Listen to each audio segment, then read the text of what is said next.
Hello everyone, I welcome you all to ABC. So today we are dealing with another important topic of botany, that is Deuteriomycotina genus, that is Fusarium. So after that we are dealing with another genus of Deuteriomycotina, that will be Alternaria, and after that the mycology unit will be completed. In this video we are dealing with Fusarium. So first of all we will deal with some key point of Deuteriomycotina. So the Deuteriomycotina is also known as imperfect fungi. Why? Because the sexual reproduction is absent. तो जो ड्यूटेरियोमाइकोटीनिया होता है वो क्या होता है, उसमें जो सेक्सुअल रिप्रोडक्शन होता है वो एब्सेंट होता है, इसलिए इसको हम इम्परफेक्ट फंजाई भी बोलते हैं। इसके अलावा माइसीलियम भी इसका वेल डेवलप नहीं होता, मोटाइल स्पोर्ट्स भी इसमें क्या होते हैं, एब्सेंट होती हैं। ठीक है, so these are the general character of Deuteriomycotina member. Now let's started with fusarium species. Okay, so fusarium is found in temperate and tropical areas of the world. तो जो फ्यूजेरियम है वो एक जीनस है Deuteriomycotina का. First of all इसका habitat की अगर हम बात करें तो जो फ्यूजेरियम है हमारा वो temperate and tropical areas of world में पाया जाता है. ओके, जो इसकी स्पीसीज होती हैं, मोस्टली इसकी स्पीसीज होती हैं वो सेप्रोफाइट होती हैं और कुछ पैरासाइट होती हैं. मतलब कुछ ही स्पीसीज पैरासाइट होती हैं जबकि most of the species are saprophyte. Saprophyte means they will live on dead and decaying organic matter and take their food by it. Okay, and the parasite means living organism के ऊपर रह के अपना खाना लेंगे. कुछ स्पीसीज पैरासाइट भी होती हैं जो कि सीवियर डिसीजेस कॉज करती हैं, जैसे कि विल्ट और रोट. ओके, विल्ट और रोट जैसी डिसीजेस को कॉज करेंगे जो कि इकोनॉमिकली वाइटल प्लांट के ऊपर कॉज होंगी. Okay, after that we are dealing with general characteristics of fusarium. So the mycelium of fusarium is branched, septate, hyaline और कलर्ड.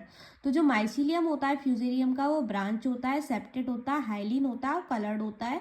इंटर और इंट्रासेलुलर होता है, यूनिन्यूक्लिएट से मल्टी न्यूक्लिएट भी हो सकता है. यूनिन्यूक्लिएट मीन्स एक कोशिकीय, मल्टी न्यूक्लिएट में more than one nucleus will be present over there. So three kind of asexual spores are present. As you all know, sexual reproduction is absent. So they reproduce asexually by means of three asexual spores, that is microconidia, macroconidia and the chlamydospores. Then the most vital vascular wilt disease are caused by Fusarium oxysporum. तो जो most vascular wilt disease होती है वो fusarium oxysporum के द्वारा cause की जाती है. और फ्यूजेरियम में पनामा डिसीज भी कॉज होती है, which is very very important for your exam point of view. Question आता है कि Panama disease is associated with which is genus. So it is related to fusarium. Okay, after that fourth point है हमारा fumonisins and trichothecenes mycotoxin that cause oesophageal cancer are release by some species of fusarium. तो जो फ्यूमोनिसिन है, ट्राइकोथीसिन है, जो कि mycotoxin होते हैं. माइकोटॉक्सिन इसकी हम वीडियो बनाएंगे, उसमें आपको बताएंगे माइकोटॉक्सिन्स क्या होते हैं. मेनली आप ये समझिए कि कुछ फंजाई जो होती हैं वो कुछ टॉक्सिन्स को रिलीज करती हैं जो कि हमारे लिए हार्मफुल होते हैं. ओके, तो जो फ्यूमोनिसिन है और जो ट्राइकोथीसिन्स है वो कुछ स्पीसीज जो है फ्यूजेरियम की उनसे प्रोड्यूस होते हैं. Hyphae enter the tracheids and vessel of xylem and block them completely by forming branches and producing toxic matter. This result in wilting and death of the plant. तो होता क्या है कि जो हाइफी होती है वो ट्रैचेड और वेसल जो होती है जाइलम की उसमें एंटर कर जाएगी. सबसे पहले उसको कम्प्लीटली ब्लॉक कर देगी. कैसे? ब्रांचेस को फॉर्म करके और टॉक्सिक मैटर को प्रोड्यूस करके, जिसकी वजह से प्लांट की डेथ होने लग जाएगी और विल्टिंग होने लग जाएगी. क्योंकि जो हमारा वेसल है जहाँ से पानी, मिनरल्स ये सब ट्रांसपोर्ट हो रहे हैं, वही चीज़ जब ब्लॉक हो जाएगी तो प्लांट कैसे जिंदा रहेगा, वो वाटर एंड मिनरल्स नहीं ले पाएगा ना. तो इसलिए जो हाइफी होती है वो सबसे पहले ट्रैचेड्स ऑफ वेसल पे जाती है, जाइलम के पास जाती है और उसको कम्प्लीटली ब्लॉक कर देती है, उसकी ब्रांचेस को, टॉक्सिक मैटर को प्रोड्यूस करती है, जिसकी वजह से प्लांट की विल्टिंग होने लग जाती है और डेथ होने लग जाती है. Now we are dealing with reproduction of fusarium. So fusarium undergo asexual reproduction by following three kind of asexual spore. तो तीन तरीके के asexual spore बनते हैं जो कि मैंने आपको पहले भी बताया था, माइक्रोकोनिडिया, मैक्रोकोनिडिया एंड द क्लेमाइडोस्पोर. सबसे पहले माइक्रोकोनिडिया की बात कर लेती हैं. So these are small spherical over uni bicellular with size ranging from 5 into 15 mu into 2 to 4 mu.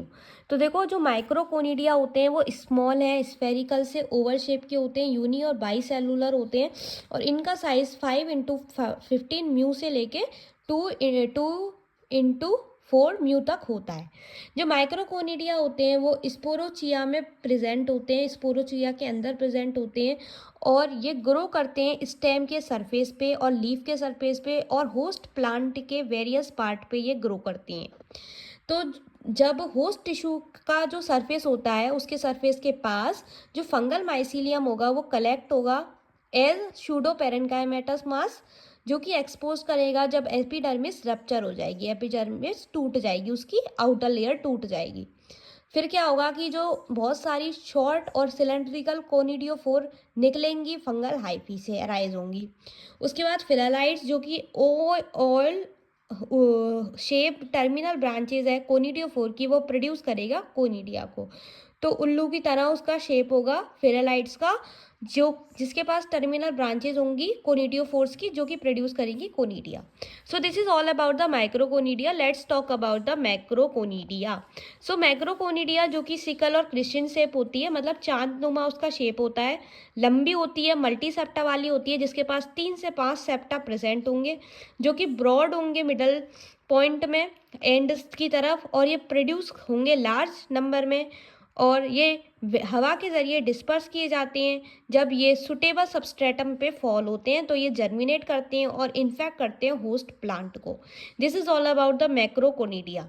मतलब ये है कि इसकी जो शेप होती है वो क्रिश्चियन शेप होती है, मतलब चांदनुमा शेप होती है, सिकल शेप होती है, ये लंबे होते हैं और इनके पास more than 1 nuclei septa present होगी, that's why they are multi septa. इसके अलावा ये बड़े होंगे और क्या होगा, ये इनका नंबर ज़्यादा होगा और ये विंड के द्वारा डिस्पर्स होंगे और जब ये सुटेबल सेप्टा के ऊपर जाएंगे तो ये जर्मिनेट करेंगे और इन्फेक्ट करेंगे होस्ट प्लांट को और अपने आप से रिप्रोड्यूस करेंगे. सो बच्चों ये डायग्राम मैंने आपके लिए बनाया है जो कि फ्यूजेरियम फिलालाइट का डायग्राम है, माइक्रोकोनिडिया का डायग्राम है और मैक्रोकोनिडिया का डायग्राम है. तो जो कि ये है जो कि मैक्रोकोनिडिया को दर्शा रहा है, ये फिलालाइट्स को दर्शा रहा है और ये मैक्रोकोनिडिया को दर्शा रहा है. This is the figure of fusarium species structure. After that we are dealing with last topic जैसे क्लेमाइडोस्पोर. तो क्लेमाइडोस्पोर जो कि एक एसेक्सुअल स्पोर की तरह एक्ट करता है फ्यूजेरियम के इस रिप्रोडक्शन में. So the mycelial hyphae produce ovoid और spherical thick wall chlamydospore under starvation and dry condition. तो ड्राई कंडीशन में और स्टारवेशन कंडीशन में जो माइसीलियल हाइफी होती है वो ओवर्ड से स्फेरिकल शेप के क्लेमाइडोस्पोर्स को प्रोड्यूस करती है. ये आकर होते हैं सिंगली या फिर चेन में और टर्मिनल से इंटरकैलरी लोकेशन पे ये बनते हैं, मतलब एंड पोजीशन पे बनेंगे. ये मैच्योर होते हैं तो ये अपने पेरेंट हाइफी से डिटैच हो जाते हैं, अलग हो जाते हैं और एक रेस्टिंग स्पोर की तरह काम करते हैं. ये जर्मिनेट करते हैं सुटेबल कंडीशन में जब एक जर्मिटियम का फॉर्मेशन करके जो कि न्यू माइसीलियम से डेवलप होंगे. That's all about the chlamydospore. So this is a diagram of intercalary chlamydospore and this is the diagram of terminal chlamydospore. Intercalary मतलब बीच में बन रहा है, क्लेमाइडोस्पोर टर्मिनल क्लेमाइडोस्पोर मतलब एपेक्स पे बन रहा है, एट पॉइंट पे स्पोर बन रहा है. सो this is all about the structure of fusarium and the reproduction in fusarium. Okay, अगर आप स्क्रीनशॉट लेना चाहते हैं तो ले लो.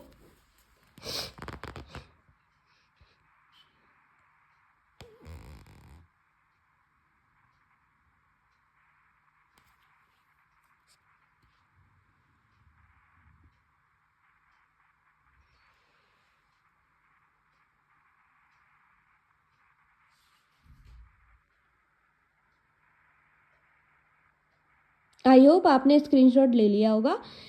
तो हम अपनी नेक्स्ट वीडियो में ऑल्टरनेरिया और माइकोटॉक्सिन्स के बारे में पढ़ेंगे. After that the unit of mycology will be completed over here. If you have any doubt in this video, then let me know in the comment box. Thank you for watching. Bye bye, take care, and please subscribe to my channel and share it with your friends. Thank you for watching. Bye bye, take care.